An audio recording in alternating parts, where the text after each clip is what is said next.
নমস্কার, আপনাদের সকলকে স্বাগত জানাই চ্যানেল রূপা মুখার্জি বেঙ্গলিতে। আমরা আসন্ন ওয়েস্ট বেঙ্গল স্কুল সার্ভিস কমিশনের এসএলএসটি পরীক্ষার যে বাংলা সাহিত্যের ইতিহাস রয়েছে সেই পর্বগুলি আলোচনা করেছি। আগের পর্বে আমরা আলোচনা করেছি মঙ্গল কাব্য কাকে বলে এবং তার সেই সম্পর্কে বেশ কিছু আলোচনা। আজকে আমাদের আলোচনার বিষয় মনসা মঙ্গল কাব্য।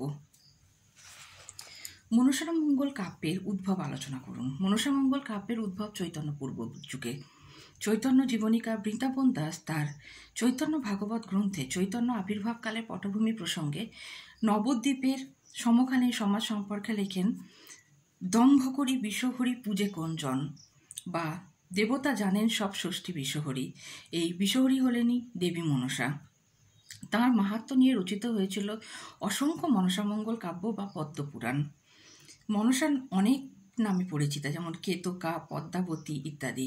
সারা বাংলাদেশ জুড়ে, এমনকি বাংলার প্রান্তীয় অঞ্চলেও মনসার আরাধনা ও মনসা মঙ্গলের আখ্যান প্রচলিত আছে। মনসা মঙ্গল কাব্যের আদি কবিকে তার পরিচয় দিন। এই কাব্যে দীর্ঘকাল জনপ্রিয়তা তুঙ্গে ছিল। এর কারণ এই কাব্য ছিল অশ্রু ভারাক্রান্ত মানব রসের সর্বজন হৃদয়ে সংবেদ্য। এই বিষয়ে অবলম্বনে প্রথম কাব্য রচনা করেন কানা হরিদত্ত। তাঁর রচিত কোনো প্রকৃত রচনার সন্ধান পাওয়া যায় না। অনুমান করা হয় যে পঞ্চদশ শতকের প্রাণভাসে তার কাব্য রচিত হয়েছিল। পূর্ব বাংলার ময়মনসিংহ জেলায় তাঁর রচিত কাব্য গীতি ও পাঁচালী আকারে গাওয়া হতো। বিজয়গুপ্ত ও নারায়ণ দেব কানা হরিদত্তের অস্তিত্ব স্বীকার করেন। কবি নারায়ণ দেবের জন্ম পরিচয় দিন। মনসা মঙ্গল কাব্যের কবি হলেন ময়মনসিংহ জেলার বোর গ্রামের অধিবাসী নারায়ণ দেব। তাঁর পদ্মপুরাণ কাব্য আত্মপরিচয় তিনি দিয়েছেন এইভাবে: নারায়ণ দেবে কয় জন্ম মুনধি, মিশ্র পণ্ডিত নহে ভা বিশারদ। পিতামহ উদ্ধব নরসিংহ মোর পিতা, মাতামহ প্রভাকর রুক্মিণী মোর মাতা। পূর্বপুরুষ মোর অতি শুদ্ধমতি, রার ত্যাজিয়া মোর বোরগ্রাম বসতি। নারায়ণ দেবের কাব্য বৈশিষ্ট্য লিখুন। কবি নারায়ণ দেব রচিত কাব্যের নাম পদ্মপুরাণ। কাব্যটির কাহিনীর সংক্ষিপ্ত বর্ণনাভঙ্গি অনেক অসংলগ্ন, তা সত্ত্বেও ভাব কল্পনায় দৃঢ় পিনদ্ধ সংহতি লক্ষ্য করা যায়। সে যুগে ধর্মের একাধিপত্য থাকায় ধর্মের ভেতর থেকেই মানবতার সুখ দুঃখের সন্ধান করেছেন। অত্যাচারিত শোষিত জীবনের ছবি তাঁর কাব্যে প্রতিফলিত হয়েছে। কাব্যের শেষ স্তবকে অন্যান্য কবিরা যেখানে মনসা ভক্তের দিকটি অঙ্কিত করেছেন, সেখানে একমাত্র নারায়ণ দেব তাঁর বস্তুনিষ্ঠ পৌরুষের চিত্র অঙ্কন করেছেন। চিত্রাঙ্কনে বা চরিত্র চিত্রাঙ্কনে কবি নারায়ণ দেবের প্রতিভার বিচার করুন। কবি নারায়ণ দেব পদ্মপুরাণ রচনায় প্রতিভার পরিচয় দিয়েছেন। তিনি চাঁদ সদাগরের অর্থাৎ চন্দ্রধর চরিত্রে মানবের আদিম পৌরুষের দিকটি প্রকটভাবে তুলে ধরেছেন। এই চরিত্রটি দৈব শক্তির অন্যায় অত্যাচারের প্রতিবাদের প্রতীক রূপে উদ্ভাসিত হয়েছে। বেহুলা চরিত্রাঙ্কনেও তার কবি প্রতিভা তুলনারহিত। স্বামীহারার গোপন ব্যথায় তার হৃদয় বেদনা মথিত হলেও সংকল্পে স্থির ও অবিচল হয়ে পতিব্রতা নারীই নয়, সংকল্পে ও আত্মপ্রত্যয় দৃঢ়চেতা এক মহিয়সী নারীকেই আমরা পেয়ে থাকি। নারায়ণ দেবের কলমে চাঁদ যেন মানবাত্মার মূর্ত প্রতীক হয়ে উঠেছেন। কবি বিজয়গুপ্তের পরিচয় দিন। বাংলাদেশে মনসা মঙ্গল রচনা সর্বপ্রথম শুরু হয় পঞ্চদশ শতকের শেষার্ধে।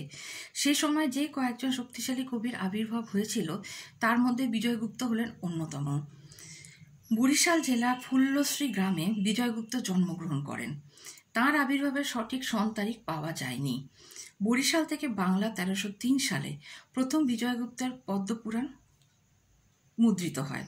বিজয়গুপ্তের পুঁথি কলকাতা বিশ্ববিদ্যালয়ের রক্ষিত আছে। বিজয়গুপ্তের পুঁথির সংখ্যা খুব কম, কিন্তু যে পুঁথিগুলি পাওয়া গেছে তাতে হেঁয়ালির ভঙ্গিতে ভিন্নতা লক্ষ্য করা যায়। যে হেঁয়ালির বিশ্লেষণে খ্রিস্টাব্দগুলি পাওয়া যায় 1494, 1478, 1484। এই সময় সুলতান হুসেন শাহের উল্লেখ পাওয়া যায়। অনুমান করা হয় বিজয়গুপ্ত কাব্য রচনা করেন 1494 খ্রিস্টাব্দে। বিজয়গুপ্তের কাব্য বিচার করুন। বিজয়গুপ্ত পাঁচালীর আড়ালে পূর্ণাঙ্গ মনসা মঙ্গল কাব্য রূপায়িত করেছেন। মধ্যযুগের পরিবেশে কবি অনন্য হয়ে উঠেছিলেন এক ভীষণামূর্তি দেবীর মাহাত্ম্য প্রচার করে। দেবী হয়েও সমাজে অবহেলা অপরিত্যক্তা, বিমাতার কাছে লাঞ্ছিতা, মনসা যৌবনে পরিত্যক্তা। কৌতুকরস সৃজন বিজয়গুপ্তের কবি প্রতিভার উল্লেখযোগ্য বৈশিষ্ট্য। কাহিনী পরিকল্পনা থেকে আরম্ভ করে তার ভাষা, ছন্দ, অলঙ্কার ইত্যাদি প্রায় সর্বত্রই কবির বৈচিত্র্যপ্রীতির পরিচয় পাওয়া যায়। নারায়ণদেব মনসামঙ্গল কাব্যের কবি সার্বভৌম রূপে কেন স্বীকৃতি লাভ করেছেন? তাহলে এখান থেকে একটি প্রশ্ন যেটা অত্যন্ত গুরুত্বপূর্ণ, সেটি হলো মনসামঙ্গল কাব্যের কবি সার্বভৌম নামে কে পরিচিত বা কোন কবি পরিচিত? এর সঠিক উত্তর হলো নারায়ণদেব। নারায়ণদেব মনসামঙ্গল কাব্যের কবি সার্বভৌম রূপে স্বীকৃত হবার কারণগুলি হলো: 1. যে যুগে ধর্ম মনের উপর একাধিপত্য ছিল, সেই যুগে তিনি ধর্মের ভেতর থেকে চিরন্তন মানবতার সুখ দুঃখের সন্ধান করেছেন। 2. অত্যাচারিত অপরাজিত বীর্যের সুস্পষ্ট ছবি তার কাব্যে প্রতিফলিত হয়েছে।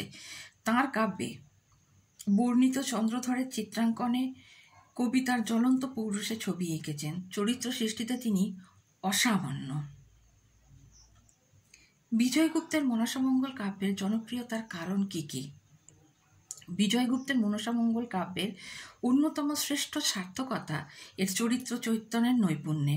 তার কাব্যের নারী চরিত্রগুলি যেন ভালো মন্দর মিশ্রণে বাস্তব ও জীবন্ত বাঙালি নারীর প্রতিমূর্তি। বিজয়গুপ্ত এখানেই যেন খাঁটি বাঙালি কবি।